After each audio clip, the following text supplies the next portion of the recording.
स्वामी विवेकानंद भारतीय संस्कृति के एक ऐसे महान विद्वान हैं जिनके ज्ञान का प्रकाश न केवल भारत में अपितु पूरे संसार में करोड़ों युवाओं को जीवन जीने की एक नई राह दिखाई। स्वामी जी का संपूर्ण जीवन ही सबके लिए एक सीख का माध्यम है। तो आइए स्वामी विवेकानंद जी के जीवन के एक छोटे भाग पर नज़र डालते हैं और देखते हैं उनसे हमें सीखने को क्या मिलता है। एक बार स्वामी विवेकानंद अपने आश्रम में विश्राम कर रहे थे कि एक व्यक्ति उनके पास आया जो बहुत दुखी लग रहा था और आते ही स्वामी विवेकानंद जी के चरणों में गिर पड़ा। उसने कहा, महाराज, मैं हर काम बड़े मेहनत से करता हूँ और बहुत मन लगा कर भी करता हूँ। मैंने कई अलग अलग काम भी किया पर आज तक सफल नहीं हुआ। उस व्यक्ति की बातें सुनकर स्वामी विवेकानंद जी ने कहा, ठीक है, थोड़ी देर तक आप मेरे इस पालतू कुत्ते को घुमा कर लाइए, तब तक मैं आपके समस्या का समाधान ढूंढता हूँ।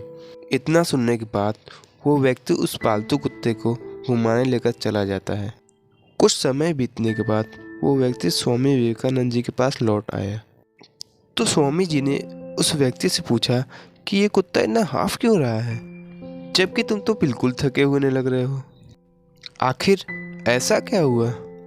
इस पर उस व्यक्ति ने कहा, मैं तो सीधा अपने रास्ते पर चल रहा था, जबकि ये कुत्ता इधर उधर रास्ते पर भटकता रहा।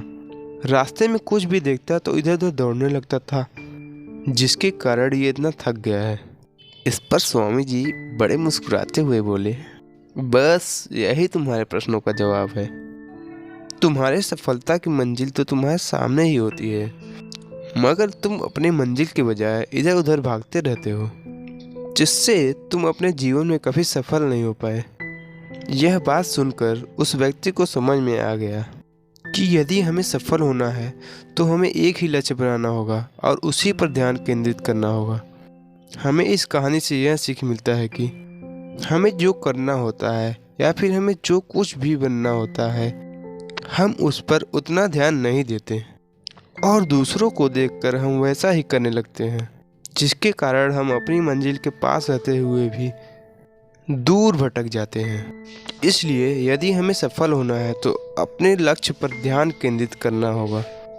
तो दोस्तों, आपको ये मोरल स्टोरी कैसी लगी आप हमें ज़रूर बताइएगा। नीचे कमेंट बॉक्स में आपका जो व्यू है वो हमें ज़रूर शेयर करिए।